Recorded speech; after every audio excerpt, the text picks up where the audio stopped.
vou mostrar aqui um material da CEPAL, está no site, que se você quiser pode entrar lá no site da CEPAL, no portal da CEPAL tem um site específico sobre pesquisa. Tem também um site muito interessante, na Fundação Getúlio Vargas, do Rio de Janeiro. Dentro da Fundação Getúlio Vargas do Rio de Janeiro tem um departamento de pesquisas sociais, com Marcelo Neri, professor Marcelo Neri. Então, tem uma série de pesquisas específicas sobre religião, tá?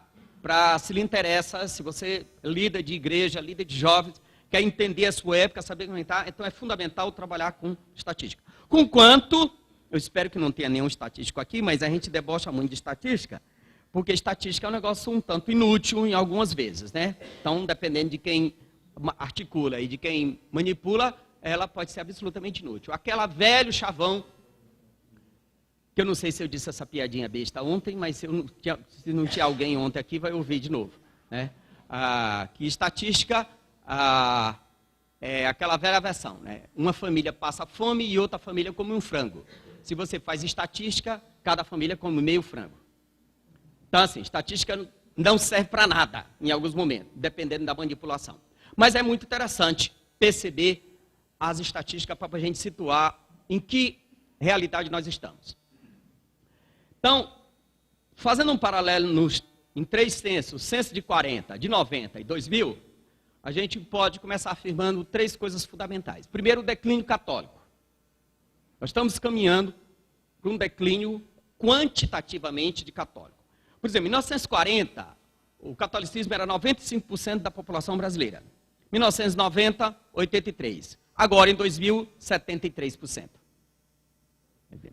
Em uma geração, o catolicismo no Brasil perdeu mais de 25% da sua membresia. Quer dizer, o país praticamente triplicou e essa população católica diminuiu. O crescimento evangélico foi significativo, mas eu vou falar só do crescimento pentecostal.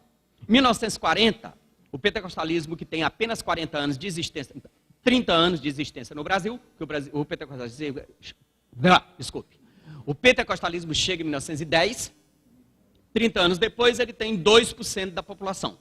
Em 1990 é 9% e em 2000 é 15% da população brasileira. Provavelmente hoje, as estimativas que a gente tem para o censo de 2000 é em torno de 20% a 25%, porque hoje, em alguns momentos, o pentecostalismo era minoritário, mas hoje o pentecostalismo é majoritário dentro do universo protestante. As igrejas tradicionais clássicas têm crescimento negativo hoje. Agora, isso deu, eu lembro, na época do censo de 2000, houve um ufanismo no meio evangélico. Todo mundo, os pentecostais então, dando glória a Deus. Porque o pentecostalismo cresceu e tem um chavão aí, o Brasil é do Senhor, e tem gente que acha que o Brasil vai ser um país evangélico, absolutamente, em algum momento. Bom, eu espero não ver isso. Se alguém quiser ver, faça bom proveito. Eu não gostaria de ver o Brasil evangélico. Por 2 razões básicas. Primeiro, porque isso não aconteceu em país nenhum do mundo. Nenhum país do mundo você teve um momento com a religião dominou. Você só teve algum momento com a religião dominou no mundo na base da ditadura. Como é a Arábia Saudita hoje, como são alguns países árabes, que é uma ditadura, uma teocracia islâmica. O Brasil só chegaria a ser um país evangélico se a gente criasse um Talibã gospel. E aí a gente ia conseguir ser pior do que o Afeganistão. Primeira coisa. Uma segunda coisa, eu vou agora fazer a ponte onde eu terminei ontem. Quanto mais o universo evangélico cresce, mais ele perde as suas características fundamentais. Na medida que essa religião cresce, ela se torna sociedade, pura e simplesmente. Como aconteceu em todos os países da Europa, que eram majoritariamente protestantes, e como aconteceu hoje nos Estados Unidos. Quanto mais ele cresce, mais esse evangelicalismo, essa religião protestante, e aí trabalhando não com tirar o evangelical aqui, porque tem uma conotação teológica, trabalhando com o protestantismo, que é uma designação puramente científica e estatística, quanto mais esse universo cresce, mais ele fica parecido com a sociedade. Portanto, quanto mais cresce, menos ele se torna evangélico. Quer um exemplo bem simples? Cidade do Rio de Janeiro. Cidade do Rio de Janeiro hoje é uma cidade cada vez menos católica e cada vez mais protestante no sentido estatístico. A pergunta é, o Rio de Janeiro, de católico a evangélico, ele se tornou mais cristão? Os 4 últimos governadores do Rio foram evangélicos. E alguns não estão presos ainda, mas eu espero que daqui a pouco estejam. Sabe? Então, assim, esse discurso fanista de que nós vamos dominar o país é babaquice. Desculpe o termo, mas é. Eu já vi muitos dizer, não, mas quando nós elegermos o presidente da República, eu falei, não, já tivemos um presidente da República evangélico. Na época do Geisel, enquanto o Geisel era presidente da República, muita gente estava morrendo no porão da ditadura, mas a gente já teve um presidente evangélico. Tudo bem, se você mais radical diz que luterano não é evangélico, aí é outra história, né? É primo. Mas assim, isso é bobagem. Então assim, se presidente evangélico fosse alguma coisa, os Estados Unidos seria o paraíso. E alguns países da Europa seriam o paraíso. E nem por isso são. Né? Tudo bem que algumas pessoas acham que os Estados Unidos é o paraíso, mas aí é um problema particular de cada um. Então assim, esse negócio puramente quantitativo não altera a realidade. Tá? Então nós temos 3 coisas fundamentais. Nós temos um declínio católico em termos de quantidade, temos um crescimento protestante, majoritariamente pentecostal, mas em terceiro lugar nós temos um crescimento muito significativo no Brasil do sem religião. O sem religião em 1940 era 0,2%, em 1990 era 4,8%, quase 5%, e em 2000 é 7,8%, praticamente 8%. Provável que agora no final, no novo censo, tenha ultrapassado a 10% da população. Ou seja, nós estamos caminhando para o que é a Europa secularizada hoje. Vai demorar? Vai. Mas e o que é o sem religião no Brasil? O sem religião no Brasil não é alguém sem religiosidade. É alguém sem ligação institucional. É alguém sem militância religiosa eclesial. Mas é alguém místico, religioso. O último Datafolha diz que 97% dos brasileiros creem em Deus. Ou seja, no Brasil até ateu crê em Deus. É ateu graças a Deus. Né? Então, nós somos um país religioso, de muita religiosidade. Mas nós temos cada vez mais o indivíduo religioso, ou com religiosidade, com algum tipo de percepção mística, transcendente, mas sem militância religiosa.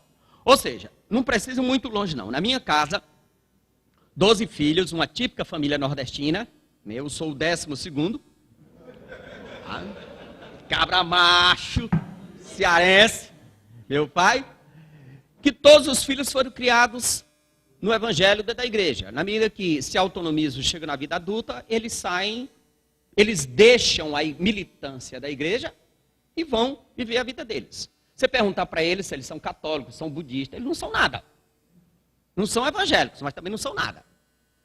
E esse indivíduo que fica 20, 30 anos numa igreja presbiteriana, numa Assembleia de Deus, dentro de uma militância evangélica, quando ele sai, pouquíssimos vão para o catolicismo ou vão para algum outro tipo de religião. Quem é que... O que é que ele fica sendo? Ele fica sendo nada. Ele é o sem religião. E cria os filhos já nesse novo modelo. A nova geração da minha família, dos meus sobrinhos, todos foram criados mais ou menos dentro do padrão cristão, tem valores cristãos, mas ele não tem, ninguém tem militância religiosa. Uns 4 gatos pingados de sobrinhos aqui hoje estão na igreja, mas a grande maioria não está. Quem é que não tem alguém, quem vem, nasceu, se criou dentro de um universo evangélico, quem é que não tem alguém na família desse jeito? E alguém aqui que teve irmãos ou tio, que nasceu e se criou na igreja presbiteriana e batista, alguma coisa, que hoje está no candomblé, na igreja, ou na igreja católica como militante? Alguém aqui? Eu conheço muitos poucos. Então é muito difícil alguém ficar 30 anos numa igreja evangélica e depois, quando sai, ir para uma outra religião se tornar militante. Quer dizer, ele fica o indivíduo sem religião. E o sem religião no Brasil é um indivíduo religioso, ou seja, ele tem religiosidade, ele é místico, do ponto de vista de que ele crê em Deus, mas ele não tem militância religiosa. Ou seja, nós temos declínio católico, nós temos crescimento do pentecostalismo, mas nós temos, mais do que o crescimento do pentecostalismo, nós temos o crescimento do sem religião. É percentualmente pequeno, ainda é, mas é proporcionalmente muito alto, inclusive mais alto do que do pentecostalismo. Ou seja, se a proporção for essa, esse país não vai ser evangélico no futuro, vai ser um país secularizado sem religião, como são alguns países da Europa. Ok? Serve como introdução, vamos para frente. Há algumas coisas que eu já passei ontem, eu vou só reproduzir, só lembrando aí, o Weber, lembrando que é o protestantismo ascético, ocidental, europeu, intramundano, que é o principal elemento de secularização, na medida que ele produz desencantamento do mundo. No sentido de que ele não vê mais o mundo encantado, mas vê o mundo físico e material. Ok. Pode passar. Devagarinho. O que essas pessoas têm em comum? Marina da Silva, ex-ministra do Meio Ambiente. Edmilson, meio-campo da seleção brasileira e jogador do Barcelona. Pode ir. Bianca Soares, travesti, atriz pornô. Monique Evas, apresentador de programa erótico. Kaká, jogador do Milan.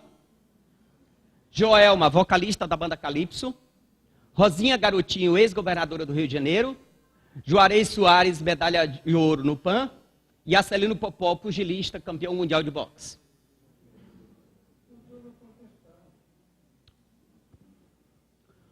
Todos são ou dizem ser evangélicos. Você diz, não pode. Por que não pode? Essa lista podia ser católica, né? Se a gente diz assim, a governadora era católica, a dona do bordel ali é católica, o travesti ali da esquina é católico, o não sei o que é católico. Aí católico pode, evangélico não pode? Ou seja, aquele chavão que eu disse ontem, numa igreja pequena de 30 pessoas, há uma coesão e uma homogeneidade absoluta. Por quê? Porque uma igreja de 30 pessoas dá para todo mundo se conhecer. Todo mundo se conhece, todo mundo se policia. O pastor sabe o nome de todo mundo, sabe onde todo mundo mora. Então, assim, você não pode nem faltar o culto, muito menos ir para o motel. Numa cidadezinha pequena, então, pior ainda. Né? Porque não tem nem motel, né? Então, assim, você entra na casa do vizinho, todo mundo já sabe. Então, assim, que me desculpe os mais espirituais, esse negócio está gravando é dose, porque eu esqueço. Por isso que eu gosto de sala de aula, que eu posso dizer qualquer coisa sem nenhuma preocupação. Mas eu vou dizer de qualquer forma, que eu não estou nem... Eu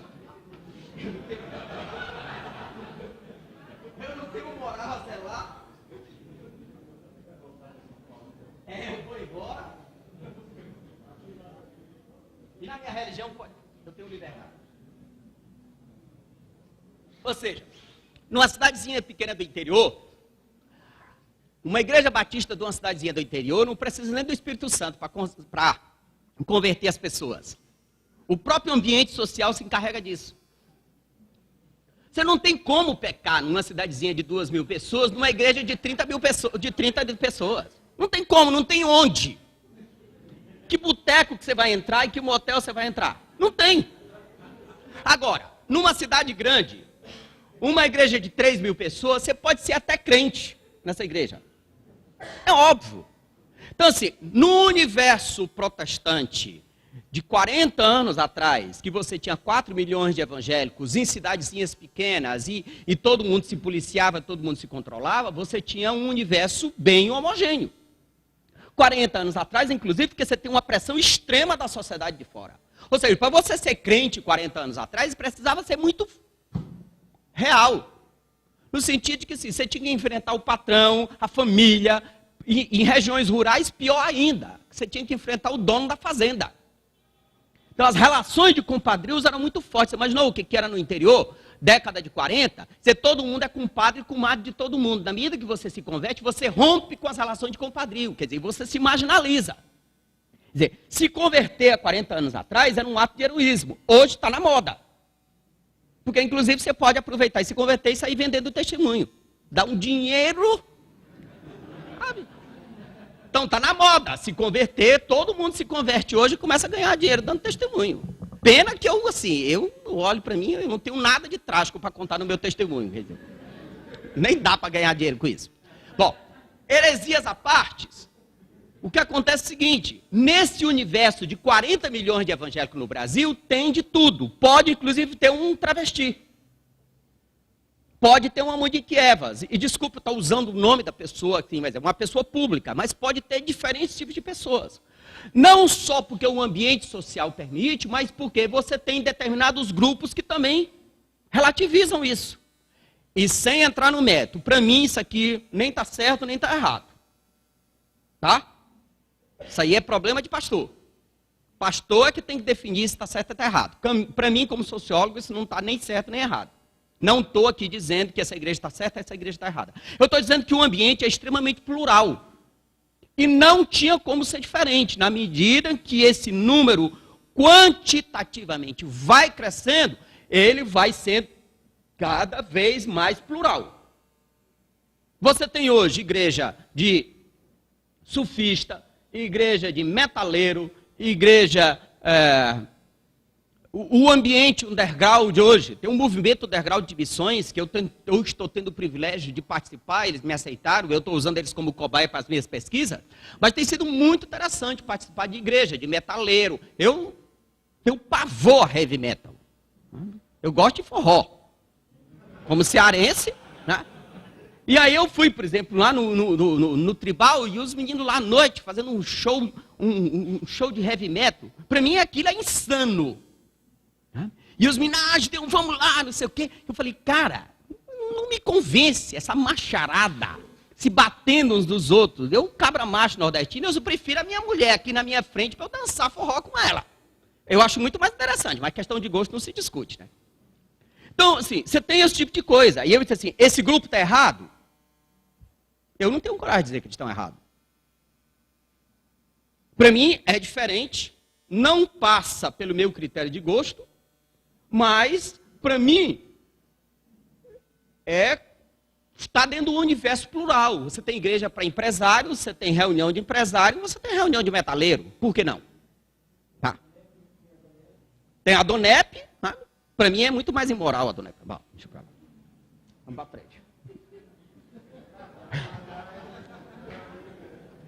As estimativas da CEPAL. A projeção para 2008 é 46 milhões de evangélicos, 24% da população, e o crescimento dos evangélicos, pelo menos nessa década de 2000, é 7,4%. Tá? Mas, enquanto nós temos alguns municípios com 80% de evangélicos, nós temos um município com 1%, 2% de evangélicos. Tá? Então, você tem uma desproporção muito grande. Ou seja, o crescimento da população evangélica é 3 vezes maior do que o crescimento da população brasileira. Ou seja, nessa proporção, em algumas décadas nós teríamos uma população majoritariamente evangélica. Só que isso é tendência, não é verdade. A tendência tem sido essa. Mas essa tendência, quanto mais cresce, menos cresce. Ok. No Brasil, apenas o Piauí tem menos de 10% de presença evangélica. E é muito significativo, é exatamente no Nordeste. O Nordeste é a região menos evangelizada. Né? Mas o Norte e o Sudeste, você tem uma presença bem significativa. Pode passar. Por essa projeção, no ano 2055, aliás, em 2010, nós teríamos 55 milhões de evangélicos no Brasil. Tá? Mas isso é só a projeção. Ok. Aí é o dado de 2006, não tem importância, pode passar. Mas, por exemplo, quanto mais cresce, mais se diversifica. Aqui, só uma demonstração da diversidade evangélica brasileira.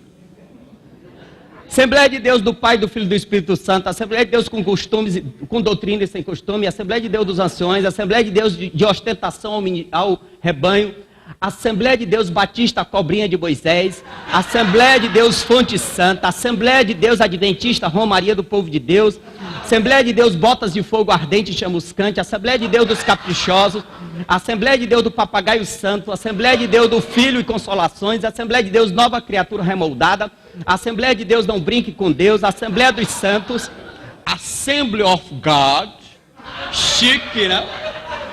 Lá em São Paulo, isso aqui. Assembleia de Deus Canela de Fogo, Assembleia de Deus Filadélfia, Assembleia de Deus Fonte Santa e Assembleia de Deus Renovada Pentecostal. Essa daqui eu fui lá. Passei na porta, Assembleia de Deus Renovada Pentecostal, o que é isso? E eu fui lá falar com o cara. E ele não entendeu meu espanto e me expulsou da igreja, mandou eu ir embora. Então assim, algum desses homens parece brincadeira, mas não são. Não é brincadeira. Eu tinha ouvido a primeira vez falar sobre igreja bola de neve. Eu achei que era brincadeira. E aí um dia eu estou lá, uma menina para na minha frente, veio se matricular lá na faculdade. Né, eu sou da igreja bola de neve.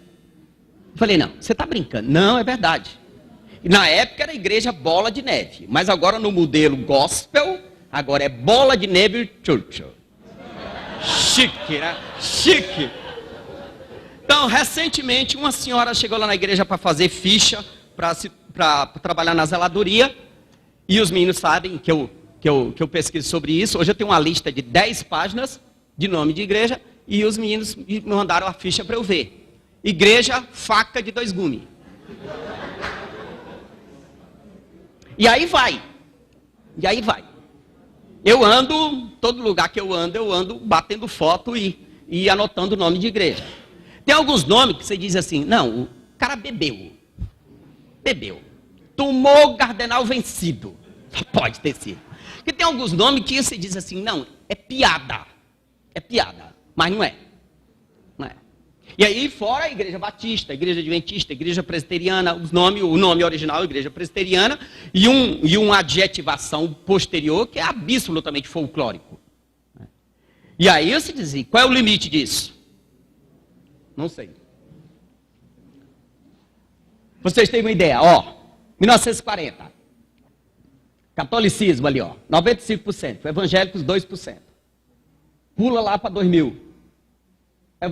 Católicos, 73%. Evangélicos, 15%. Isso aqui é o censo de 2000. A estimativa para hoje é 20% da população brasileira seja evangélica. Ou talvez mais. Vamos esperar o resultado do censo de 10.000, de 2010. É muito interessante a igreja brasileira evangélica hoje, porque a gente adora comprar pacote americano. Né? Faz parte da moda, essa coisa tupiniquim, deslumbrado com os Estados Unidos. Não tem coisa mais patética do que igreja evangélica comprando pacote de crescimento de igreja de americano. A igreja evangélica brasileira hoje é maior do que a igreja americana. Por exemplo, o universo pentecostal no Brasil é de 24 milhões. Isso aqui é um dado de 2007, mas é do censo, é uma estimativa de 2005. Isso aqui é o dado, foi publicado em 2007, mas essa pesquisa é de 2005. Então, assim, enquanto no Brasil você tem 24 milhões de pentecostais, nos Estados Unidos tem 5. E a gente fica comprando pacote de crescimento de igreja. Quer dizer, desde quando a igreja evangélica precisa fazer curso de crescimento? A igreja já cresceu.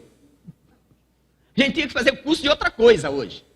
De manter o crescimento, de cuidar do que está na igreja, ou de correr atrás de uma coisa, mas não precisa crescer. Mas, quer dizer, ninguém compra pacote da igreja da Nigéria, que é uma igreja potente e grande. Mas assim, africano... Mas americano, sim. Tem tudo a ver com o nosso racismo mal curado. Passa. Isso aí não dá tempo de discutir, vamos para frente. Passar. Também não dá, vamos para frente. Depois vocês podem dar uma olhada. Por exemplo, o universo evangélico hoje. Assembleia de Deus, a maior igreja, depois congregação cristã, depois igreja batista, depois congregação cristã. Quem é de fora pensa que a Igreja Universal é a maior igreja do Brasil. A Igreja Universal tem uma estratégia de só colocar templos nas principais avenidas. Eu participei de uma pesquisa em São Paulo, chamado o Mapa da Territorialidade Sagrada, que a gente foi identificando os espaços sagrados da cidade. Essa pesquisa, inclusive, está no site do SEBRAP. Você pode entrar no site do SEBRAP. Dentro do portal do SEBRAP tem um outro subportal de uma pesquisa chamada CEM, Centro de Estudos da Metrópole. Então, assim, eu tentei até descobrir pela internet, da universidade, se tinha alguma pesquisa sobre Vitória, a cidade de Vitória. Não encontrei. Se tiver, por favor, me avise, que me interessa, até para fazer o paralelo. Que seria interessante ter algum dado mais específico sobre a cidade, mas eu não encontrei. Mas tem muita coisa sobre São Paulo. Na pesquisa que a gente fez sobre São Paulo, foi muito interessante identificar os espaços sagrados. Você pega uma avenida imensa em São Paulo, você vai numa avenida assim de 15 quilômetros, 10 quilômetros, você passa por umas 3, 5 megas universais. Igreja Universal. E aí quem vem de fora, vai vendo uma universal, outra universal, pensa que é a maior igreja do Brasil. Daqui a pouco ela tem um canal de televisão, tem um banco, tem não sei o quê. Só que você passa 15 quilômetros nessa avenida, como por exemplo a Celso Garcia lá em São Paulo, que vai do centro da cidade até na Zona Leste. Uma das grandes catedrais, a segunda maior catedral da Universal, está lá. Você diz, pô, essa igreja é uma potência. Nesses 15 quilômetros você encontra 5 megas igrejas. Só que, nesses 15 quilômetros de avenida, você passa por 5 megas igrejas universais e você passa por 55 Assembleias de Deus pequenininha perdida nos corredores. Porque você não tem nenhuma mega Assembleia de Deus na grande avenida. Mas nas ruas periféricas, nas perpendiculares e paralelas, longe da avenida, você tem um bocado de igreja pequena. E em todos os municípios nessa periferia desse país inteiro, você tem a Assembleia de Deus. E tem pequenas igrejas batistas. Mas se uma igreja que está presente de uma ponta a outra no Brasil, é a Assembleia de Deus e Igreja Batista, em segundo lugar. Então a Igreja Batista é muito maior do que a Universal. Mas do ponto de vista político e econômico, tanto a Assembleia de Deus como a Igreja Batista perdem de importância para a Universal.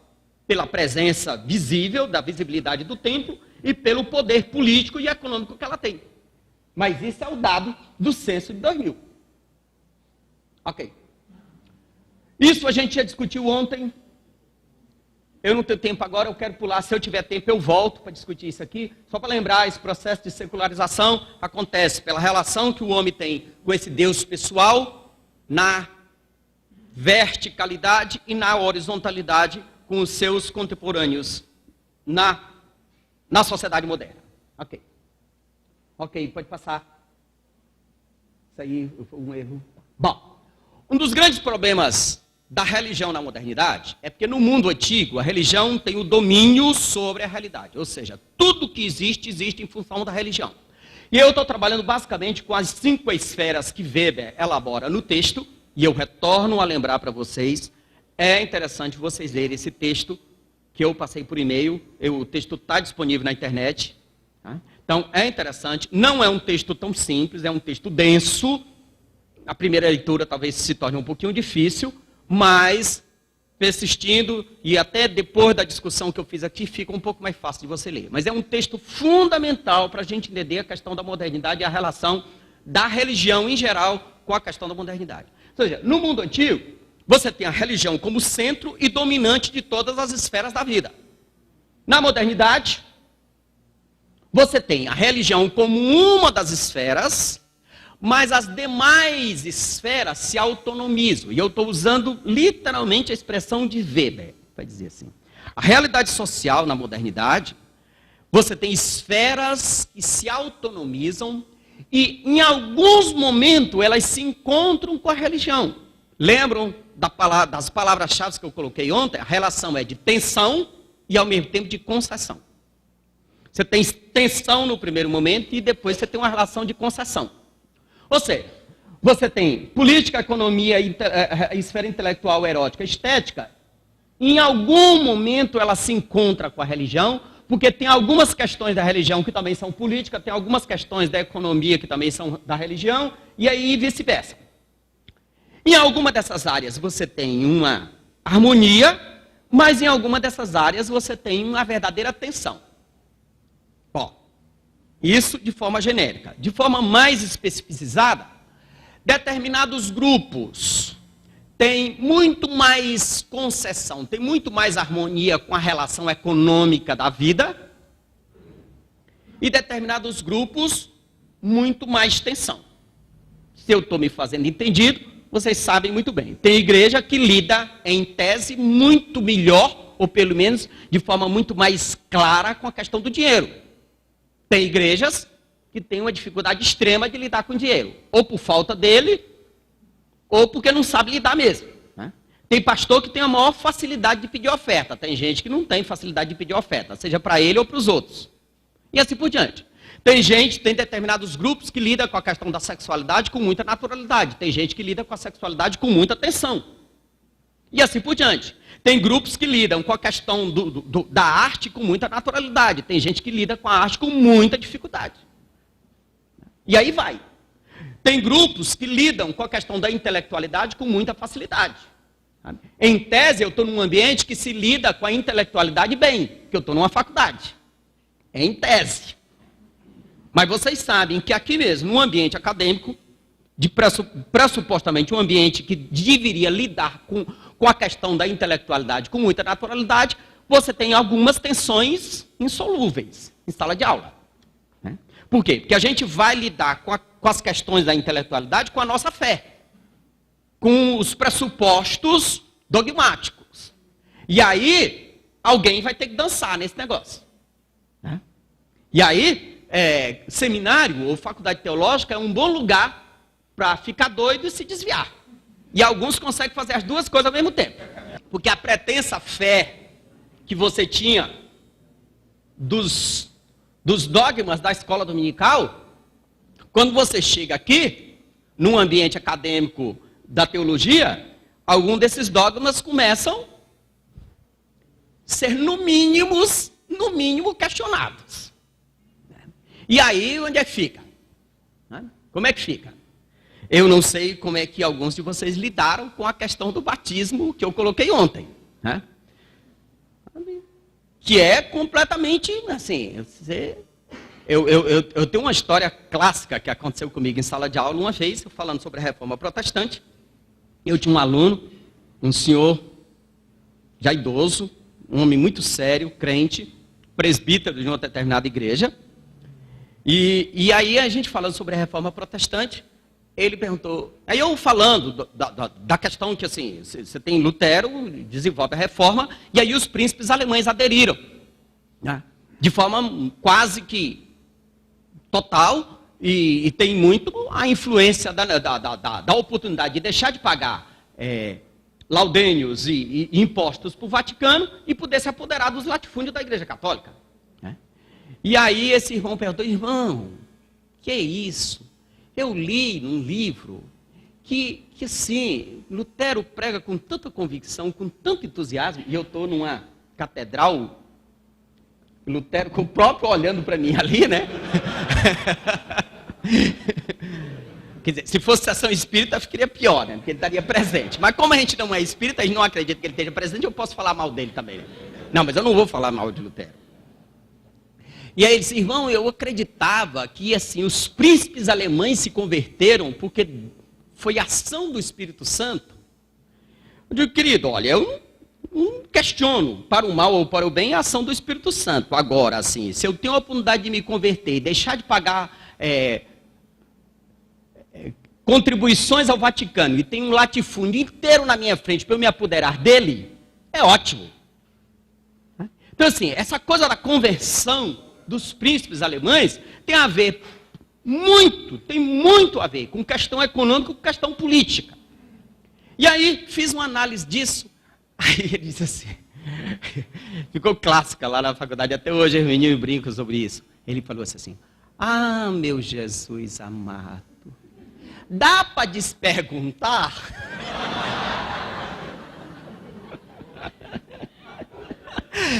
Aí pronto, até hoje a gente briga com essa história, que assim, é melhor não estudar.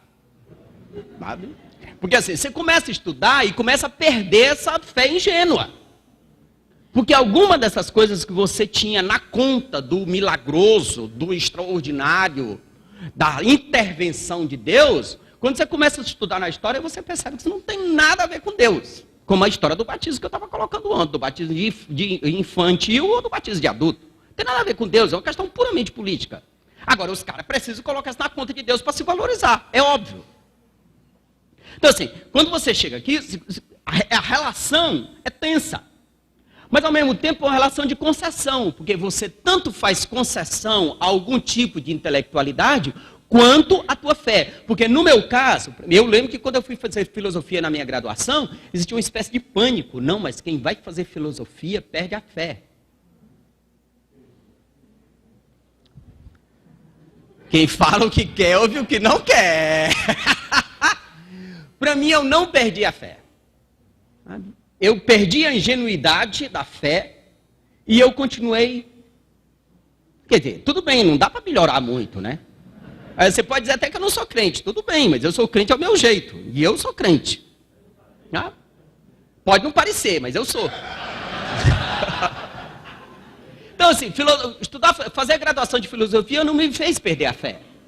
Eu comecei a descobrir uma série de coisas que na minha fé ingênua, na minha ingenuidade, eram milagres extraordinários, que perdi aquela ingenuidade. Houve tensões, houve um momento de tensões? Houve sim. Mas houve concessão dos dois lados. E continuo, apesar da graduação de filosofia, continuei na igreja. Eu acho que não existe essa possibilidade de ser. Se você quer se desviar, você arranja um pretexto. Esse negócio de, não, filosofia faz perder a fé. O cara não tinha fé, coisa nenhuma, e usou o curso de filosofia como pretexto para se desviar. Né? Então, e aí vai, as pessoas usam determinado pretexto para se desviar, quer dizer, bobagem. Então, você vai ter essa tensão. Então, bom, e aí eu quero entrar nos protestantismos brasileiros especificamente. Esse quadro vocês já viram ontem, pode passar. O Roberto da Mata, no livro Carnavais, Malandros e Heróis, cria o que ele chama de triângulo ritual brasileiro, para tentar explicar o Brasil. Ele diz que no Brasil, isso é um texto datado, de 1970, ele elabora o triângulo, que ele chama de triângulo ritual brasileiro, em cima da parada militar, carnaval e procissão. Para a nova geração aí de 20 e poucos anos, não lembra que na época da ditadura, para a minha geração, que está chegando aos 50, lembra que na infância, uma das coisas mais significativas da nossa infância era o dia do 7 de setembro. Era maravilhoso ir desfilar, aquela coisa bem militarizada. Que o país era dominado pelos militares nesse sentido, e a história da parada militar era um ápice da manifestação do poderio e da ordenação militar. E o Roberto da Mata usa a parada militar como o que ele chama de rito de reforço. É um rito que mostra quem manda, mostra a ordem, restabelece o poder dessa ordem. E aí é muito interessante pensar, por exemplo, na parada militar. Vocês podem imaginar a possibilidade de um militar desfilar com a farda suja? Com algum detalhe da farda faltando? Bêbado? Relaxado? Atrasado? Alguma coisa? Não. É a exemplificação plena da sequência, da lógica, da ordem, do poder, do equilíbrio, da perfeição. Então, assim, é aquele poder absoluto que domina e que se estabelece. Numa ponta extrema da parada militar está o carnaval. Enquanto a parada militar é a exemplificação do país que vai para frente, do país da ordem, do país da sequência, do país que funciona, do país da harmonia, da perfeição, do equilíbrio, do negócio absolutamente hierárquico, o carnaval é a celebração da esculhambação brasileira, no sentido que o que ele chama de rito de inversão. Se na parada militar não existe nenhuma possibilidade do militar desfilar com a farda suja, faltando um pedaço, ou no sentido contrário, ou brincando, é um negócio sério, perfeito, solene. o carnaval é absolutamente avacalhado. Eles chamam de é a celebração da cintura para baixo. Então, assim, no carnaval, pobre é rico, rico é pobre, homem é mulher, mulher é homem, negro é branco, branco é preto. Enquanto na parada militar você celebra a farda, no carnaval você celebra a fantasia. É absoluta liberdade e, sobretudo, liberdade ética. Você pode andar seminu, bêbado, sujo, de qualquer jeito. Vale qualquer coisa. Afinal de contas, a grande música que celebra isso é vou beijar-te agora, não me leve a mal, hoje é carnaval. Ou seja, no carnaval, tudo pode.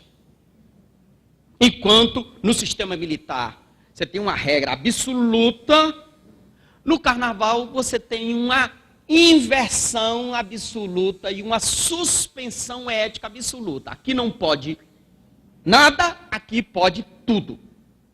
E a Igreja Católica, com a sua procissão, ela faz uma ponte do extremo da ordem ao extremo da avacalhação. No sentido de que a procissão é uma celebração do padroeiro, onde, na celebração do padroeiro, o pároco, o bispo ou o cardeal faz a missa do padroeiro, uma missa séria, correta, no lugar, e a própria procissão, você tem lá o santo, as filhas de Maria, os párocos, os marianos, não sei o quê, todo mundo com a roupinha certinha, vestidinho, tudo muito perfeito, tudo muito ordem, é muito parecido com a parada militar, não só pela sequência estética, mas pela seriedade, pelo valor, pelo tom de gravidade que aquilo leva, mas na mesma celebração da padroeira, depois você tem o arrastapé, tem o forró-bodó no Nordeste, tem a quermesse. O que é a quermesse? É um momento assim que você pode beber, pode fumar e pode até transar de trás da igreja. Pode tudo na quermesse. Então a Igreja Católica tem uma ponta, tem um pé na ordem e consegue ir de uma ponta do extremo da ordem ao extremo da inversão da liberdade da celebração. Nesse sentido, a importância cultural da Igreja Católica. Porque as suas festas vão, em tese, do extremo do sagrado ao extremo do profano. Você pode participar da festa sendo reverente, católico, comungando aqui, e também depois dançando e agarrando as cabrochas. Pode tudo. Aí, apesar dos riscos, eu criei uma coisa que eu chamo triângulo ritual protestante. Nós temos desfiles do dia da Bíblia, que celebram um livro no rigor da ordem, do respeito, de uma celebração extremamente racionalizada, solene, perfeita. Aqui ainda tem desfile do dia da Bíblia?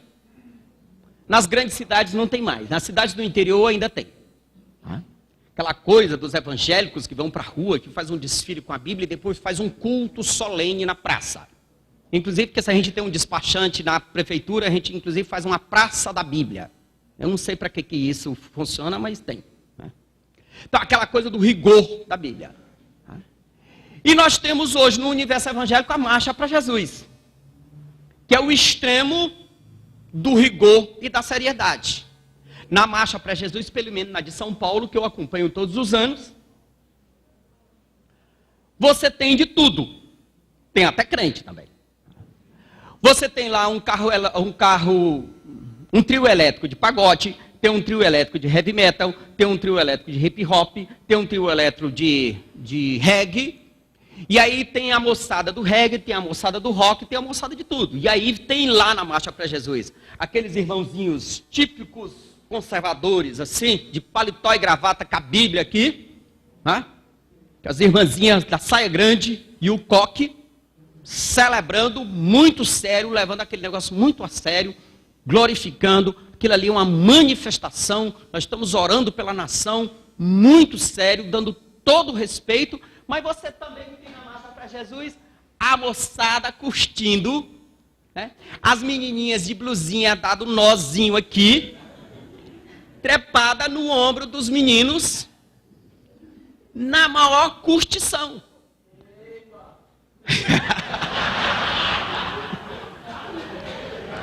Rapaz, o clima já tá bom. Aí você ainda manda queimar. Se os caras ouvem, se entusiasmam, é melhor jogar água nesse negócio, em vez de mandar queimar, que já tá queimando. Então assim, mais uma vez, eu nem estou dizendo que o irmãozinho de paletó e a irmãzinha de saiona e de coque estão errados, e nem estou dizendo que a juventude, a moçada curtindo, dançando, os caras sem camisa. Você consegue imaginar uma celebração evangélica de louvor a Deus, de glorificação, os caras sem camisa? Os caras estão sem camisa, no maior batuque, curtindo. Então assim, você tem todo tipo de gente na marcha para Jesus. Não estou nem preocupado quem é que está certo e quem está errado aqui. Estou dizendo que é uma manifestação evangélica. Questionável, sim, por uma série de razões. Mas é uma manifestação evangélica. Coisa que nós não tínhamos em algumas décadas atrás. Nós temos hoje o espaço.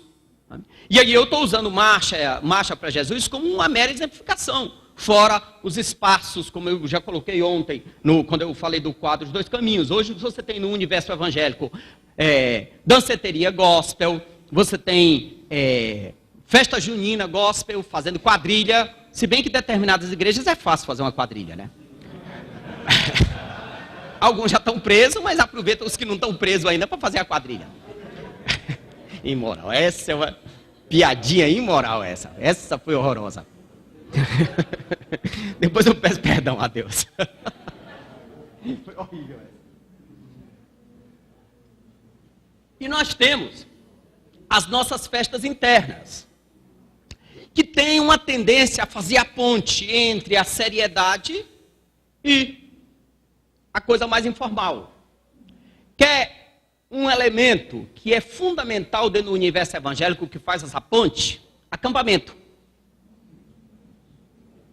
O acampamento é o clássico modelo que a gente tem o momento sério, né? E aí, cá entre nós, eu não aguento essa história de que não, vamos fazer o culto, então agora o culto é sério. Termina o culto, vamos brincar. Agora brincar não é sério. Não? Porque aqui no culto a gente está celebrando a Deus, mas na brincadeira não. Sabe? Entendendo que a gente é esquizofrênico? Nós temos uma religião extremamente esquizofrênica nesse sentido. E aí eu fico imaginando, eu lembro da minha época de adolescente, como isso era complicado. Eu fico imaginando como é que os nossos adolescentes, os jovens, estão entrando nessa religiosidade profundamente patologizada. Porque a gente não consegue lidar com esse negócio, sair de uma coisa e para outra. Quer dizer, culto de oração não. No culto de oração nós estamos celebrando a Deus. Não, aí a gente está aqui diante de Deus. Numa rodinha de amigos conversando, tomando refrigerante, não está celebrando a Deus. Peraí ainda. Eu fico imaginando Jesus com essa crise lá na festa de Caná. Casamento de Caná.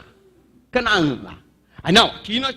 Ele está celebrando a Deus ou não? Aí o pessoal está na festa, faltou vinho. Ele disse assim, ótimo. Estava esperando esse momento, inclusive, para vocês acabarem com essa mundanidade, para a gente fazer um culto de oração. Acaba o vinho, aí Jesus duplica o vinho. Que Jesus é esse? Vamos ser honestos. A gente não tem esse Jesus nas nossas igrejas, nos nossos ambientes. Nós temos uma dificuldade extrema de lidar com a alegria, de lidar com a informalidade. Amanhã eu vou discutir a questão da arte. A nossa maior dificuldade de lidar com a arte é lidar com a liberdade. E a arte precisa de liberdade. E a gente não sabe lidar com isso. Então assim, para mim, Jesus é um indivíduo que vai para a festa. É festa, amigo. Não vem com essa neurose de que, não, vamos aproveitar agora o momento para fazer uma oração. Peraí ainda. Tá, é para beber vinho, então vamos nos esbaldar no vinho. Que me desculpe os mais espirituais, mas o meu Jesus é um Jesus que celebra com muito vinho. Uau! Aí sim! Queima! Lá na frente. Rapaz, se você disser isso da sua igreja, problema seu. Se vira lá com o teu pastor. Bom, eu vou pular isso aí, se der tempo eu volto. Bom, a grande questão é o seguinte: o protestantismo, ao se inserir nessa cultura, o protestantismo brasileiro, ao se inserir nessa cultura, ele é uma continuidade ou ele é uma descontinuidade? Você tem essa tensão em alguns momentos, em diferentes momentos você tem esse problema. No primeiro momento do protestantismo do século XIX, depois no século XX, em diferentes momentos. Nós vamos ver agora diferentes momentos historiográficos do universo evangélico. E, por exemplo, ontem, quando falaram a respeito de a igreja que é, como eu não lembrava, foi a pergunta, a igreja que faz festa junina, né? Então assim, é uma descontinuidade ou é uma continuidade cultural? Que essa tensão nós vamos ter sempre. Só que as respostas do século XVI não servem para nós hoje. E ele disse assim, não, a igreja não tem nada a ver com o mundo. Mas em que mundo essa igreja vive? Essa igreja não vive no céu ainda. Então a gente tem esse discurso meio de que igreja não tem nada a ver com o mundo. Para ainda, mas a igreja está onde? Que eu saiba, nós não somos de Marte. Então assim, nós temos sim muito a ver com o mundo. Com a política, com a educação, com a cidadania, com a justiça. O problema é esse, que a gente não tem nada a ver, por isso que a gente não é relevante. Vamos para frente. Bom, aí nós temos essa categoria de 3 culturas que eu elaboro no meu texto, que eu chamo de cultura da negação, cultura da assimilação e cultura da acomodação. No primeiro momento a gente nega tudo que existe é católico, é afro, é indígena, a gente vai negando. Nega a comida, nega as festas, nega as danças, nega o carnaval, nega o futebol, vai negando tudo. E aí, em função disso, a gente termina não tendo nenhuma contribuição. Ontem, alguém provocou a questão do futebol e eu disse que ia falar hoje. Por exemplo, na década de 30, tem um texto, tá ainda em português, está ainda nas bancas, está na coleção Debates, da Ática, um livro chamado Negro, Macumba e Futebol. É um livro interessante que é escrito por um antropólogo alemão na década de 30, fazendo pesquisa no Brasil. Aí, a gente pensa, quando a gente começa a lidar com futebol, hoje futebol tem até uma missão muito respeitável, chamada Atletas de Cristo, né? Tem uma série de jogadores de futebol hoje que são evangélicos e que usam ou instrumentalizam sua posição para evangelizar, ou pelo menos para se mostrar, para visibilizar o nome de Jesus. E hoje futebol é um mecanismo, é um elemento da evangelização muito bem aceitável, pelo menos na maioria das igrejas. A Deus é amor continua firme lá na negação dela e na condenação desde a década de 50. Pelo menos ela é coerente com isso. Mas a gente acha que futebol sempre foi aceito. O que é futebol? Futebol, como todo esporte, futebol nasce entre os ingleses como manifestação da ociosidade da burguesia branca inglesa. Futebol não é esporte profissionalizado no primeiro momento. É um lazer da burguesia inglesa. E aí o futebol chega aqui, década de 10, já chega no século XIX com os ingleses. Mas aí começam a jogar futebol e a negrada vai jogar futebol e começa a jogar melhor do que os branquelos. E como é que você lida com esse negócio? Porque enquanto os brancos estão jogando e batendo uns nos outros, pode. Mas um negro entra no jogo e dá canelada, ou dá uma pedalada, que não existia na época ainda, mas dá uma pedalada num branquelo, fica, porque é uma classe inferior, né? A classe superior não pode ser ridicularizada pela inferior na época. Futebol é coisa de malandro, como é samba. Samba começa nos morros e sambista, nas primeiras décadas do século XX, é marginal, preso, indo para a cadeia. Por quê? Porque samba é coisa cantada por negro na favela, portanto, é coisa de marginal. Sambista que fosse pego roda de samba era candidato a ir para a cadeia. Por isso que as igrejas evangélicas, principalmente as tradicionais, são extremamente preconceituosas ainda hoje contra samba. Porque no início, samba é coisa de negro pobre na favela, então o que a gente canta? A gente canta com a missionária Joy, no piano, os clássicos da cultura americana. E aí a gente canta a música sacra, de Mozart, que é um bêbado inveterado, que faz as suas peças belíssimas bêbado num bordel. Mas como vem do branco europeu, então é música sacra. Se Mozart tivesse nascido na África, estava frito. Porque nunca que o que ele fez seria sacro. Então tem muito mais a ver com preconceito do que com o verdadeiro evangelho. Você tem o momento absoluta negação, depois você tem um processo de assimilação, e depois você tem um processo de absoluta acomodação hoje. Hoje tudo que existe, você tem uma versão gospel. Ademais, é só lembrar, por exemplo, a questão de esporte. Como o esporte vai mudando ao longo da civilização. Hoje o que é esporte? O que é atletismo?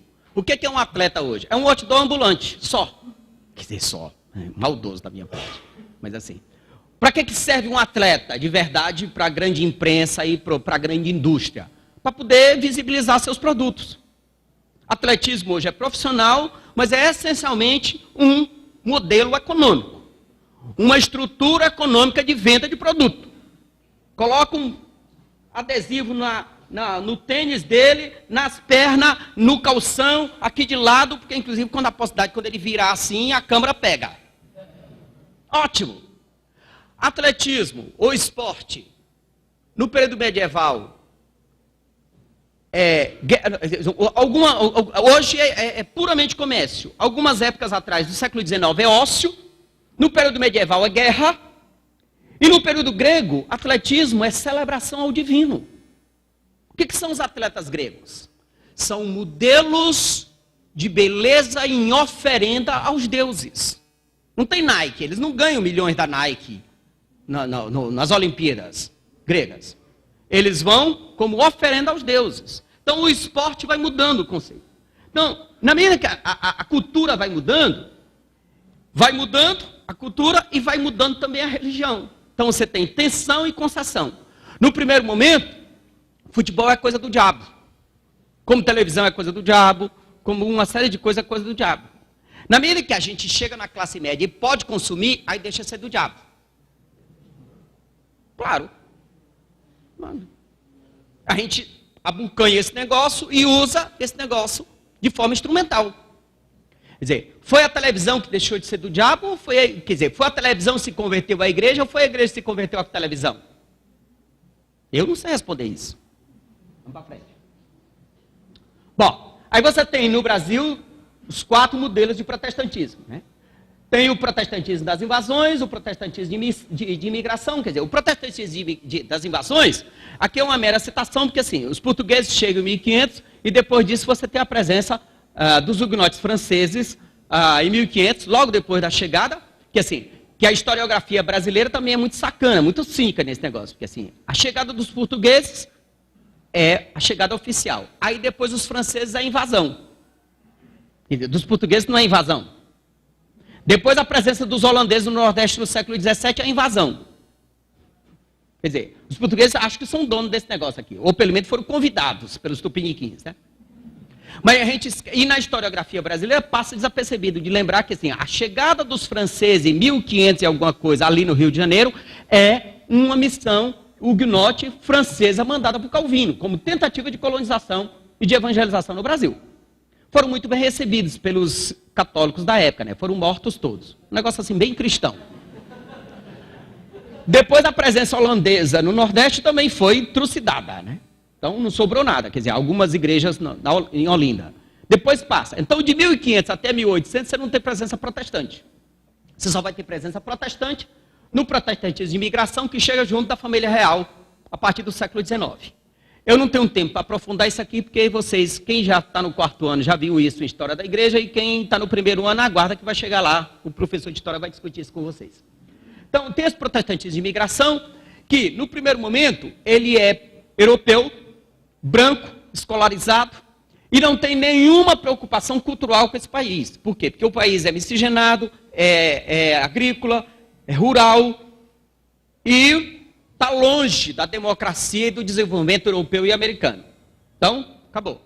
Depois você tem o protestantismo de missão, que são já as clássicas igrejas tradicionais. O protestantismo de imigração é o que a gente chama de a igreja anglicana, os ingleses da anglicana e os alemães luteranos, que chegam logo depois da família real. Os ingleses chegam junto com a família real em 1808. E lembrar o seguinte, quer dizer, desde 1500 até o início do século XIX, a religião oficial é católica, portanto é proibido ter protestante no Brasil. Depois disso, porque Dom João VI precisa construir estrada de ferro e essa coisa toda, e quem tem tecnologia na época é a Inglaterra, então teve que fazer uma concessão à Inglaterra. Mais uma vez, uma concessão. Né? Depois você tem o protestantismo de missão, que é um protestantismo essencialmente norte-americanizado. São as missões americanas que vêm com o viés americano de vida. Né? Igreja batista, presbiteriana, metodista e assim por diante. Com a mentalidade americana, com a perspectiva americana, com a música americana e com a cultura americana.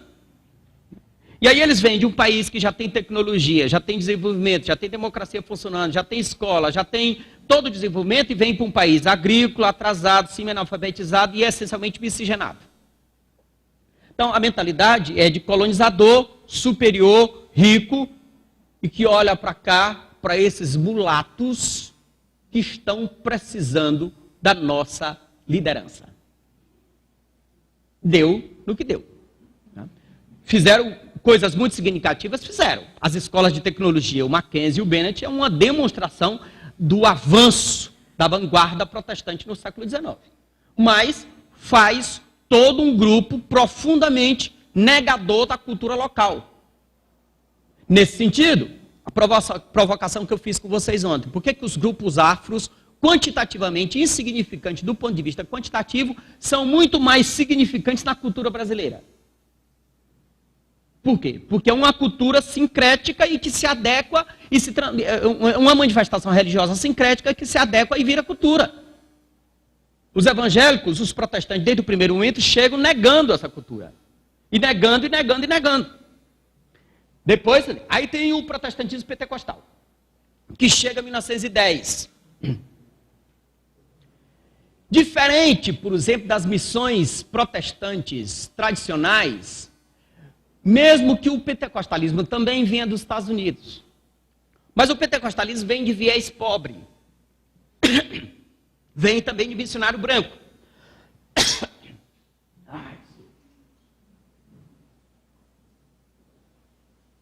Mas você tem o pentecostalismo em 1910 tem duas versões.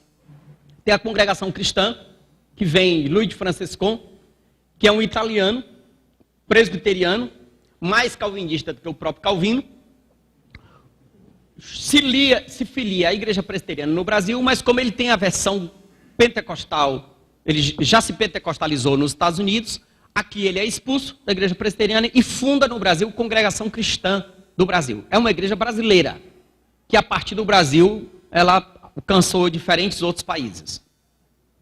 Mas ela é uma igreja étnica, ela é uma igreja italiana de 1910 até o final da década de 50.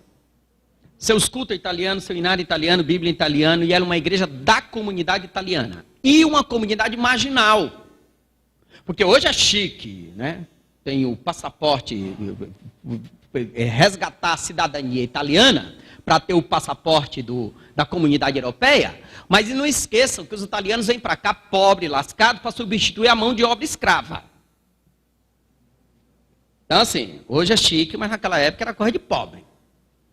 É italiano que está passando fome na Europa, que vem para cá. O governo estimula, paga a passagem e traz os imigrantes pobres para vir trabalhar aqui.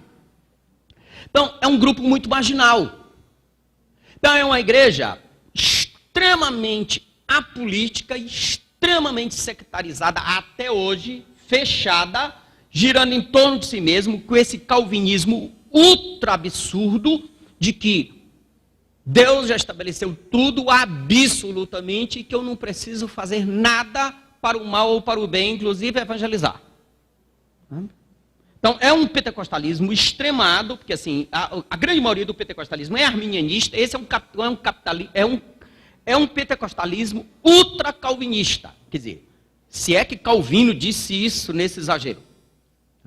Então, é uma igreja que não tem nenhuma preocupação cultural, ela é um grupo italiano, no primeiro momento. E aí se marginaliza ainda mais, porque todos os grupos, tanto italianos como alemães, na década de 50, são profundamente estigmatizados por causa da Segunda Guerra Mundial. Então, os luteranos que estão aqui desde o século XIX, também são uma igreja alemã, culto alemã, tudo, que foram estigmatizados por causa da Segunda Guerra Mundial. Tiveram o azar de estar do lado perdedor, portanto, terminam a segunda, da década de 50 como os vilões da história. Ela se abrasileiriza só do ponto de vista da celebração. Mas ela ainda hoje é uma igreja de matriz italiana. A liderança continua, quem chega ao poder do ancião é alguém, pelo menos em São Paulo, é alguém com sobrenome italiano. Já a Assembleia de Deus é um grupo completamente diferente. É trazida por dois suecos, que vêm da periferia da Suécia e da periferia dos Estados Unidos. Porque assim, na Assembleia de Deus você tem toda uma coisa meio ufanista e decantada. Os suecos que vêm da Suécia para sofrer no Brasil. Sueco no início do século XX é o nordestino brasileiro. Analfabeto, pobre, está morrendo de fome na Suécia e vai para os Estados Unidos para lavar prato. Alguns dos suecos que vêm para o Brasil são analfabetos em sueco. Daniel Berg é analfabeto em sueco. Isso eu não estou dizendo para menosprezá-lo, pelo contrário. Daniel Berg, quando eu comecei a estudar a história dele, que eu fui descobrir quem ele é, é um cara marginal, pobre, semi-analfabeto. Ele vem para o Brasil, mas ele se torna profundamente herói, porque é o cara que renuncia à sua própria vida e vem trabalhar de operário para sustentar o amigo. Porque o Gunavind é formado, o Gunavind vai estudar português enquanto ele trabalha, e ele sustenta os dois. E ele nunca assumiu igreja, nunca recebeu título e nunca foi consagrado a nada. Na década de 60 está morrendo pobre, ostracizado na periferia de São Paulo. Quando a igreja completa 50 anos, resolve homenageá-lo, dá uma placa de ouro e aí ele morre. Eu acho que ele morreu de raiva. Aqui é por minha conta. Porque ele foi marginal a vida toda. E aqui não é juízo de valor. Eu estou falando porque eu li todos os jornais da Assembleia de Deus, desde a Voz da Verdade de 1919 até o Mensageiro da Paz. Ele é completamente nulo. Ele desaparece da história. Ele aparece 50 anos depois, na hora de fazer a celebração, aí o cara vira herói. Mas ele sempre foi um indivíduo marginal. Mas apesar de marginal, apesar de pobre, de analfabeto, ele permaneceu firme sustentando os outros. Não é um herói um cara desse? Quer dizer, é mais crente do que qualquer um. E aí o viés sueco-assembleiano é o viés batista da Suécia, que é uma igreja marginal, num país onde a igreja luterana é a igreja oficial, é a igreja estatal, ou seja, ser batista pentecostal na Suécia é ser marginal. É ser um indivíduo completamente sem direitos, porque a igreja batista... E aí, todo esse discurso, pentecostal não gosta de estudar, pentecostal... Claro, no primeiro momento, pentecostal é proibido de ter escola. Então, as escolas são do poder político, que a igreja oficial é estatal, luterana. Quem é que pode ter escola? Só a igreja luterana. Como é que a Assembleia vai ser a favor de escola? Ele é proibido de ter escola. Então, assim, a razão é política. São profundamente apolíticos no sentido de que eles não podem se manifestar politicamente. E aí uma coisa muito interessante é da ótica sueca a respeito disso. Na década de 30, eles escrevem artigos para uns jornais suecos, que depois sai um livro, é traduzido já na década de 70, um livro chamado Despertamento Apostólico no Brasil, onde os suecos escrevem, o Niels Niels Kartberg, Samuel Nystrom, o próprio Gunnar Wingre, escreve na década de 20, 30, alguns artigos e manda para a Suécia, dizendo assim: o Brasil é um país da liberdade, onde a gente pode pregar o evangelho, e se o delegado, e se o padre nos importuna ou alguma coisa, a gente anda com a Constituição brasileira dizendo que aqui tem liberdade. Uma liberdade que eles não tinham na Suécia, porque lá a igreja luterana mandava e eles não podiam, por exemplo, fazer ar livre. A marca do assembleiano, pelo menos dos antigos, né? Então, coisa que eles não podiam fazer na Suécia, aqui no Brasil eles podiam fazer. E se fossem importunados, eles estavam com a Constituição no bolso. Olha que coisa interessante. Um exercício de cidadania extremamente interessante dos pioneiros assembleianos, que tem a Constituição na mão para mostrar, para esfregar no nariz do delegado, que aqui a gente tem liberdade de religião, mesmo que muitas vezes eles foram presos. Meu pai mesmo foi preso na década de 40 no interior do Ceará. Mas você tem a Constituição na mão. Ora, esse modelo, você tem esse modelo apolítico que eu disse. Depois você tem uma coisa fundamental nesse pentecostalismo, que não só atinge o pentecostalismo, mas atinge as igrejas evangélicas em geral. É um absoluto escatologismo.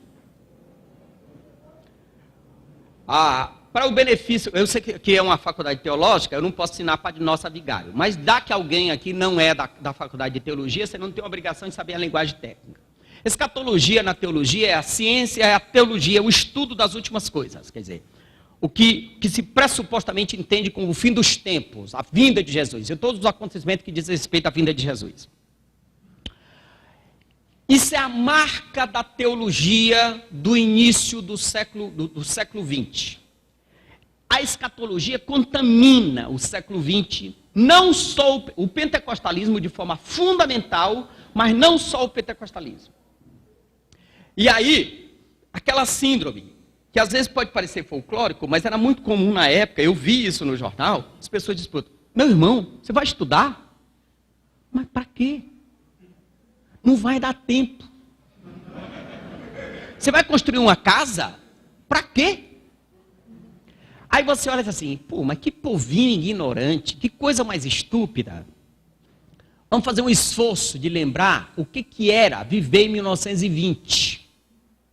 Viver em 1930. Lembre de algumas coisas, pelo menos duas coisas muito significativas. Desde que o mundo é mundo, até o final do século XIX, toda produção e todo mecanismos de comunicação e de produção foi em tração animal.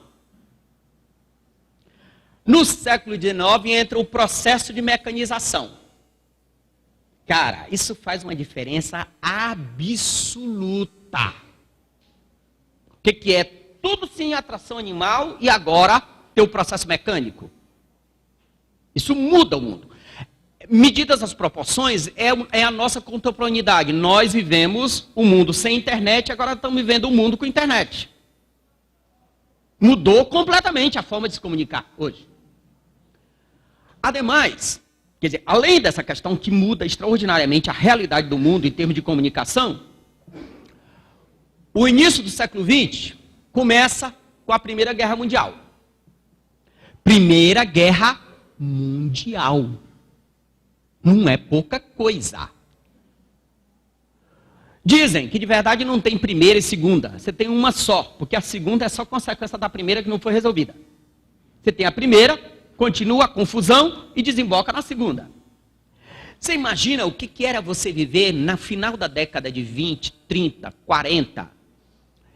E aí a gente ouve falar, e eu li os jornais da época, é muito interessante ver jornal de 17, 22, os caras especulando sobre um trambolho que estão falando que existe por aí, um negócio de ferro grande, que vai fazer carreira assim numa estrada e vai avoar. Cara, na nossa cabeça hoje avião é a coisa mais natural do mundo, mas faça o mínimo de esforço de lembrar o que era o mundo da época quando as pessoas ouviam falar de avião. Avião? Um negócio grande de ferro que vai subir no céu, vai voar e depois vai pousar. É brincadeira isso. É mais ou menos o que a gente ouviu quando eu lembro que a primeira vez que eu ouvi falar de internet.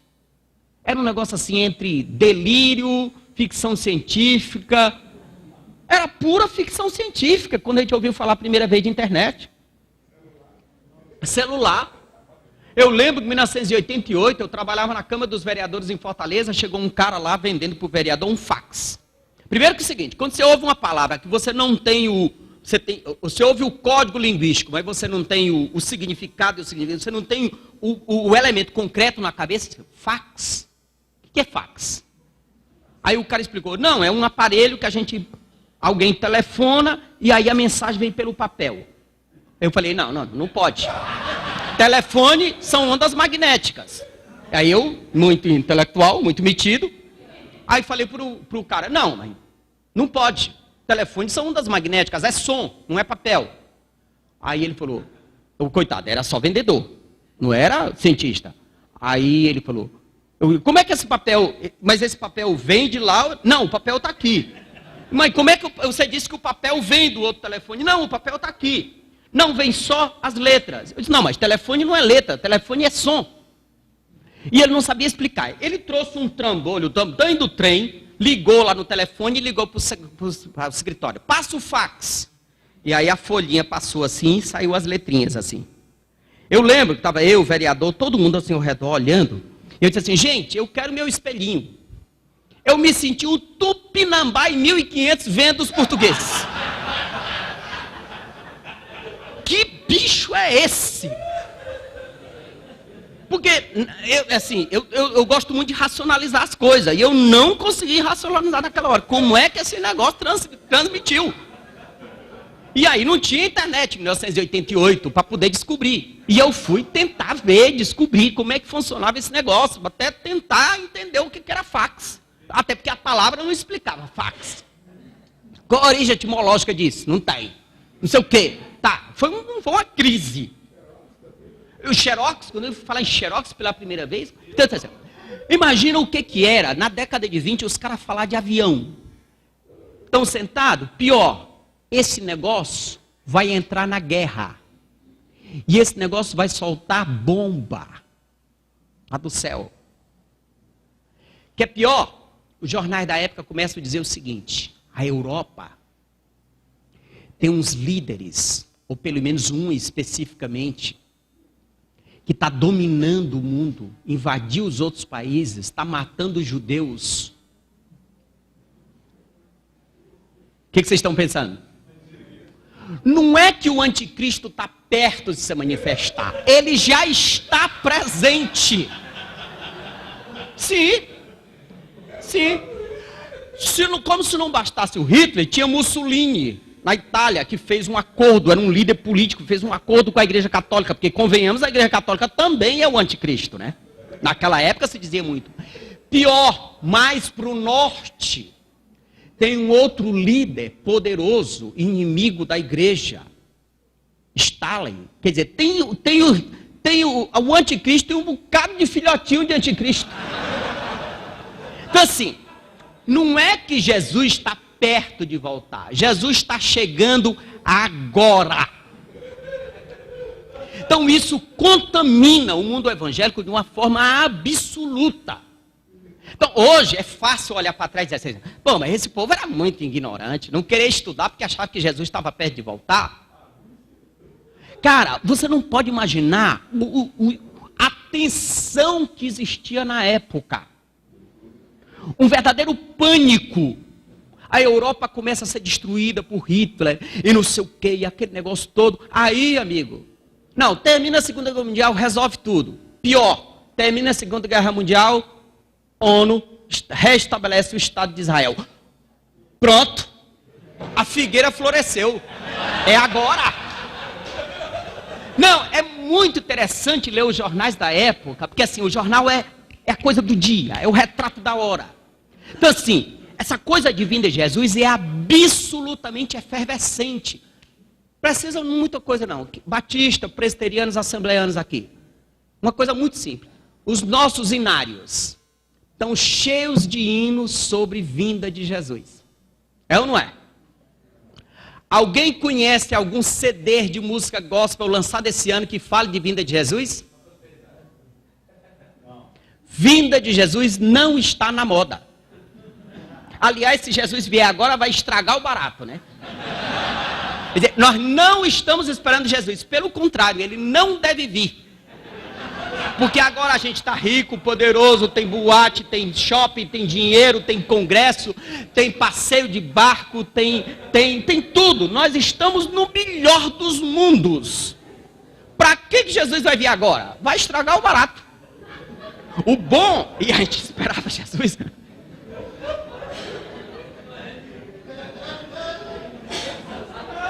Vocês riem porque não viveram na década de 30. Então, há um verdadeiro pânico na igreja.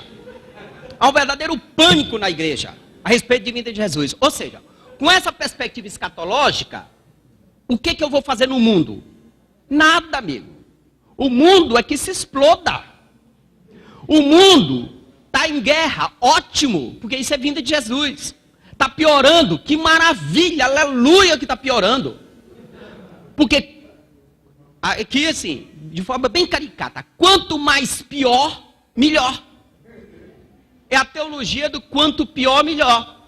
Quanto mais o mundo piorar, melhor, porque isso implica na vinda de Jesus. Então isso contamina o mundo evangélico, em geral.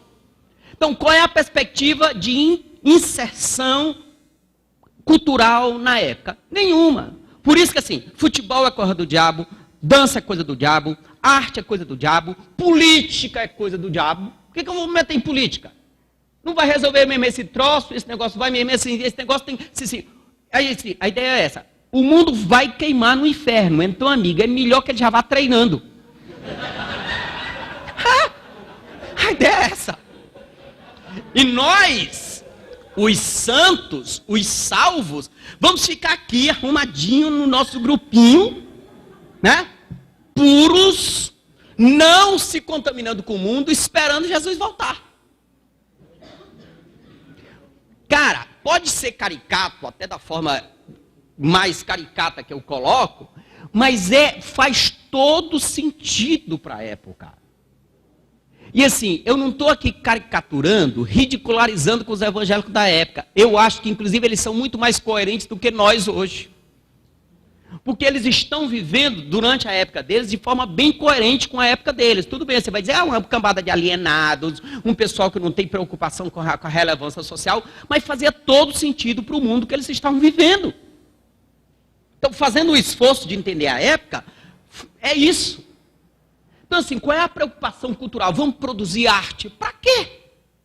Vamos investir na política pública para produzir alguma... Para quê? Esse negócio aqui vai queimar no inferno mesmo. Isso aqui já é um... Então, assim, é melhor... É isso que eu estou dizendo, de forma caricata. Se esse negócio aqui vai queimar, se Satanás vai reinar, se o anticristo já está presente, então é melhor a gente já ir treinando para ir para o inferno. E nós vamos aqui treinar para ir para o céu. Ou seja, na igreja evangélica não existe um projeto de viver na terra. Existe um projeto de se preparar para ir para o céu. Só isso.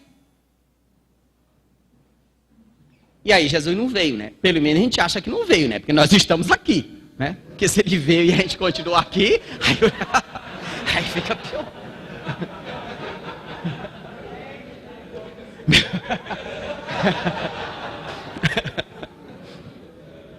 Meu tempo esgotou. Eu vou passar rapidamente aqui algumas questões e aí para aí. Protestantismo de imigração. Eles não podiam construir templo, só podia se reunir em residência, ou seja, só podia pregar na residência.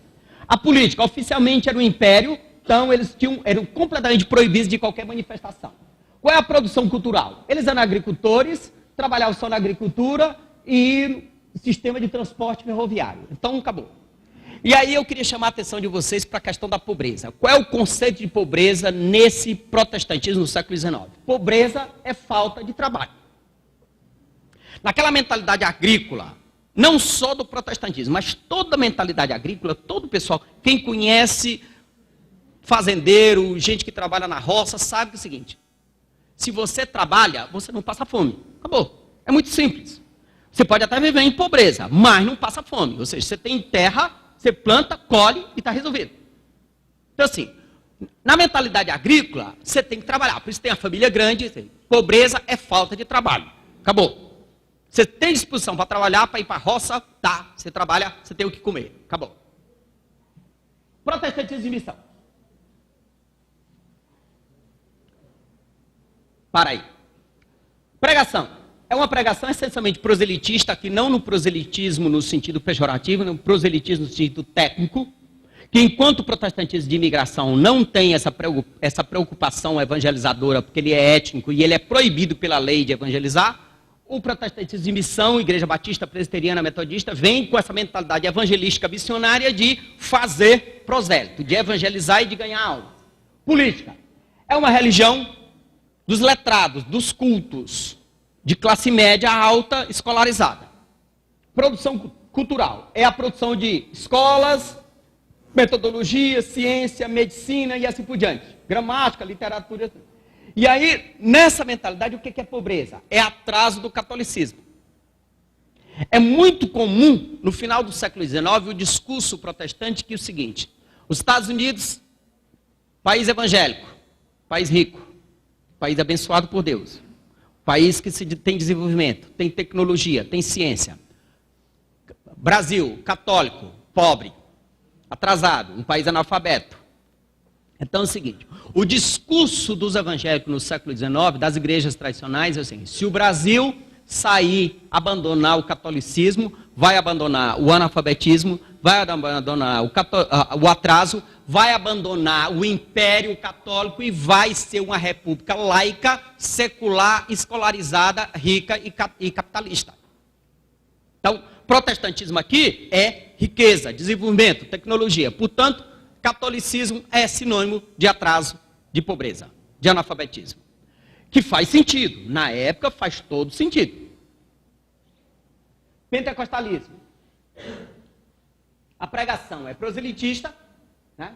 Absolutamente escatológica, né? Nesse sentido o pentecostalismo é muito forte.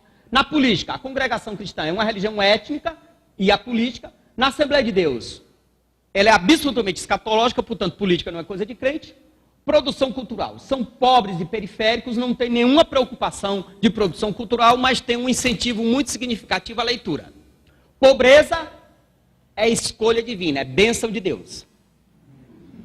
É muito interessante ler os jornais da Assembleia de Deus de 1917, o discurso seguinte: nós somos pobres, marginais, perseguidos, a escória do mundo, mas Deus escolheu as coisas loucas para confundir os sábias. Esse é um versículo muito repetido entre os assembleianos, porque vem do movimento negro, não precisa dizer pobre, profundamente marginal, perseguido pela Igreja Católica e muito perseguido pelas igrejas protestantes, pelas igrejas tradicionais. E aí, por exemplo, a leitura que ele faz do Atos dos Apóstolos. É muito comum no Mensageiro da Paz, no Boa Semente, que é de 1919 a 30, e depois no Mensageiro da Paz, que começa em 1930. Se faz a leitura do Atos dos Apóstolos seguinte: quem é a igreja perseguida no Atos dos Apóstolos? É uma igreja que é perseguida pelos sábios, pela religião oficial, pelos sacerdotes, pelos cultos e pelos ricos. Nós hoje, pentecostais assembleianos do Brasil, somos perseguidos pelos ricos, pelo poder público e pelos pastores formados em seminário. Então nós somos pobres, humildes, marginalizados, portanto estamos certos. Então o carimbo da certeza passa pela perseguição. Se a igreja primitiva, no Atos dos Apóstolos, é perseguida, portanto ela é certa, nós que estamos sendo perseguidos hoje estamos certos. Então todos aqueles episódios de perseguição no Atos dos Apóstolos são recorrentes no Boa Semente e depois no Mensageiro da Paz. Portanto, pobreza é a marca de Deus na nossa vida. Porque nós vamos ter uma mansão no céu. O projeto é viver no céu e lá sim as coisas vão ser resolvidas, portanto, aqui na Terra é isso mesmo. Lembra da história da escatologia? Eles olham para o mundo, a política, toda aquela confusão toda, Então, assim, esse negócio vai mesmo para o buraco e nós vamos aqui permanecer firmes na fé, porque nós vamos, de fato, ter toda a glória, toda a riqueza, todo o poder no céu. E aqui a gente vai ser perseguido mesmo, porque a gente precisa ser perseguido, porque é maravilhoso. É incrível, no Mensageiro da Paz tem carta. Os caras mandam carta, feliz da vida porque foram presos. Apanhei do delegado. Meu pai me expulsou de casa. E os caras mandam carta e é publicada no Mensageiro da Paz, do jeito que no Ato dos Apóstolos, os profetas, os apóstolos e a igreja, tem momentos, aquele texto que o pessoal se regozija porque está sendo perseguido. Então é muito recorrente no Mensageiro da Paz, nas primeiras décadas, esse discurso. Então, isso é a marca da nossa certeza. Estamos sendo perseguidos. Quarto, neopentecostalismo. E aí, para aí. Desculpe. A pregação, teologia da prosperidade e domínio, mensagem da confissão positiva e saúde plena. Ou seja, essa mensagem da prosperidade poderia ser pregada na década de 20? Claro que não. Pentecostal é pobre, periférico, no momento escatológico, o mundo indo para o abismo. Então não dá para pregar prosperidade. Agora, na terceira geração, que a gente já está na classe média, num país urbanizado, secularizado, que você teve universalização do estudo, universalização da saúde e assim por diante, é muito simples. Quer ver uma coisa aqui? Qual de vocês aqui que o avô chegou na universidade? Tem um burguês aqui só. Também, de tradição anglicana, só podia, né? Não, brincadeira. Mas por que os nossos avós não chegaram na universidade? Quem é que fazia universidade 5 décadas atrás? A elite da elite. Qual de vocês que o avô teve carro? Teve gente que veio aqui. Não precisa ter vergonha. Você não tem culpa do seu avô ter sido rico. Mas por quê? Quem é que comprava carro 50 anos atrás? Quem é que não tem celular hoje? Quem é que tinha celular 15 anos atrás? Ou seja, o que acontece? Os produtos vão se universalizando e vão se tornando muito mais acessíveis.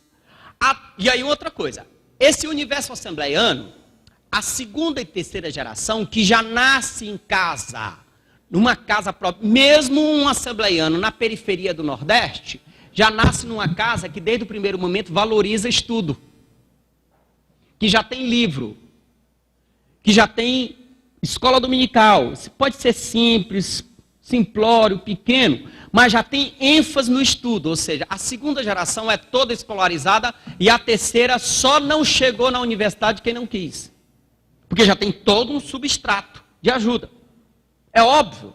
Então, a terceira geração já precisa aderir à política, inclusive porque tem que defender as práticas corporativistas. É uma igreja que tem canal de televisão, tem rádio, tem não sei o quê, tem universidade, tem tudo. E aí precisa ter o despachante gospel lá dentro da estrutura política para defender os interesses. Óbvio. Produção cultural. Agora nós estamos presentes em todos os estratos sociais. Nesse sentido, qual é a imagem que você tem da pobreza agora? Pobreza agora é maldição. Pobreza é maldição.